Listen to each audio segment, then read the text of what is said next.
তারেক রহমান সশস্ত্র চিত্রে শপথ করিতেছি যে 2 দশক পর নিরঙ্কুশ সংখ্যাগরিষ্ঠতা নিয়ে রাষ্ট্র ক্ষমতায় ফিরছে বাংলাদেশ জাতীয়তাবাদী দল বিএনপি। সরকারের প্রধানমন্ত্রী পদের কর্তব্য 17 ফেব্রুয়ারি বিকেলে সংসদ ভবনের দক্ষিণ প্লাজায় নতুন মন্ত্রিসভার সদস্যরা শপথ গ্রহণ করেছেন।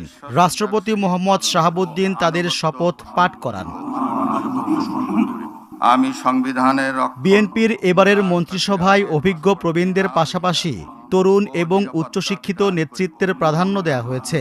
বিএনপির চেয়ারম্যান তারেক রহমানের নেতৃত্বে মোট 49 সদস্যের এই মন্ত্রিসভায় 25 জন পূর্ণমন্ত্রী এবং 24 জন প্রতিমন্ত্রী থাকছেন। দেশের তৃণমূল পর্যায় থেকে উন্নয়নের রূপরেখা বাস্তবায়নে মির্জা ফখরুল ইসলাম আলমগীরকে দেয়া হয়েছে স্থানীয় সরকার, পল্লী উন্নয়ন ও সমবায় মন্ত্রণালয়ের দায়িত্ব।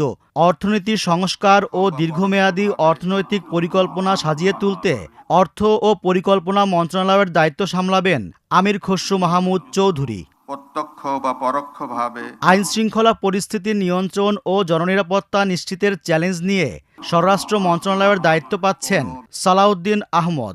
দেশের জ্বালানি নিরাপত্তা ও বিদ্যুৎ সংকটের স্থায়ী সমাধানে কাজ করবেন ইকবাল হাসান মাহমুদ, যিনি বিদ্যুৎ, জ্বালানি ও খনিজ সম্পদ মন্ত্রণালয়ের দায়িত্ব পেয়েছেন। মহান মুক্তিযুদ্ধের চেতনা ও মুক্তিযোদ্ধাদের কল্যাণে মুক্তিযুদ্ধ বিষয়ক মন্ত্রণালয়ের দায়িত্ব দেওয়া হয়েছে বীর বিক্রম হাফিজউদ্দিন আহমেদকে। নারী ও শিশুদের অধিকার সুরক্ষা ও উন্নয়নে কাজ করবেন আবু জাফর মোহাম্মদ জাহিদ হোসেন। পাশাপাশি সমাজ কল্যাণ মন্ত্রণালয়ের দায়িত্ব পেয়েছেন তিনি। টেকনোক্র্যাট কোটায় বিশেষজ্ঞ হিসেবে মন্ত্রিসভায় যুক্ত হচ্ছেন ডক্টর খলিলুর রহমান, যার কাঁধে রয়েছে পররাষ্ট্র মন্ত্রণালয়ের মতো গুরুত্বপূর্ণ দপ্তর। পরিবেশ রক্ষা ও জলবায়ু পরিবর্তনের বৈশ্বিক চ্যালেঞ্জ মোকাবিলায় নেতৃত্ব দেবেন আব্দুল আওয়াল মিন্টু। ধর্ম বিষয়ক মন্ত্রণালয়ের দায়িত্ব সামলাবেন কাজী শাহ মোফাজ্জল হোসেন কায়কোবাদ। ভূমি ব্যবস্থাপনায় শৃঙ্খলা আনতে ভূমি মন্ত্রণালয়ের দায়িত্ব পেয়েছেন মিজানুর রহমান মিনু। যে সকল বিষয় আমি অবগত হই। সাংস্কৃতিক অঙ্গনের বিকাশে সংস্কৃতি বিষয়ক মন্ত্রী হিসাবে শপথ নিয়েছেন নিতাই রায়চৌধুরী। অন্যদিকে দেশের ব্যবসা বাণিজ্য ও শিল্প খাতকে চাঙ্গা করতে খন্দকার আব্দুল মুক্তাদিরকে দেয়া হয়েছে বাণিজ্য, শিল্প, বস্ত্র ও পাট মন্ত্রণালয়ের দায়িত্ব।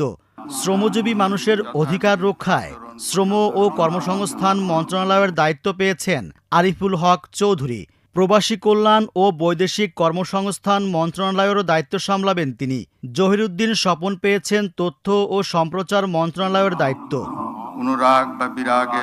বিশেষজ্ঞ কোটায় আরও একজন টেকনোক্র্যাট হিসেবে অন্তর্ভুক্ত হয়েছেন মোহাম্মদ আমিনুর রশিদ, যিনি কৃষি, মৎস্য ও প্রাণী সম্পদ এবং খাদ্য মন্ত্রণালয় এই 3 বড় বিভাগের সমন্বয় করবেন। বেসামরিক বিমান ও পর্যটন মন্ত্রণালয়ের দায়িত্ব দেওয়া হয়েছে আফরোজা খানমকে। পানি সম্পদ মন্ত্রণালয় পেয়েছেন মোহাম্মদ শহীদউদ্দিন চৌধুরী অ্যানি। দুর্যোগ ব্যবস্থাপনা ও ত্রাণ মন্ত্রণালয়ের দায়িত্ব সামলাবেন আসাদুল হাবিব দুলু। বিচার বিভাগ ও আইনি সংস্কারের গুরুত্বপূর্ণ দায়িত্ব নিয়ে আইন, বিচার ও সংসদ বিষয়ক মন্ত্রণালয়ের মন্ত্রী হচ্ছেন মোহাম্মদ আসাদুজ্জামান। আবাসন ও নগরায়ন নিশ্চিত করতে গৃহায়ন ও গণপূর্ত মন্ত্রণালয়ের দায়িত্ব পাচ্ছেন জাকারিয়া তাহের। শিক্ষার উন্নয়নে শিক্ষা মন্ত্রণালয়ের দায়িত্ব পাচ্ছেন আ.ন.ম এহসানুল হক মিলন। এর আগে তিনি 2001 থেকে 2006 পর্যন্ত বাংলাদেশ সরকারের শিক্ষা প্রতিমন্ত্রীর দায়িত্ব পালন করেন। পাহাড়ি জনপদের উন্নয়ন ও সম্প্রীতি রক্ষায় পার্বত্য চট্টগ্রাম বিষয়ক মন্ত্রণালয়ের দায়িত্ব দেওয়া হয়েছে দীপেন দেওয়ানকে।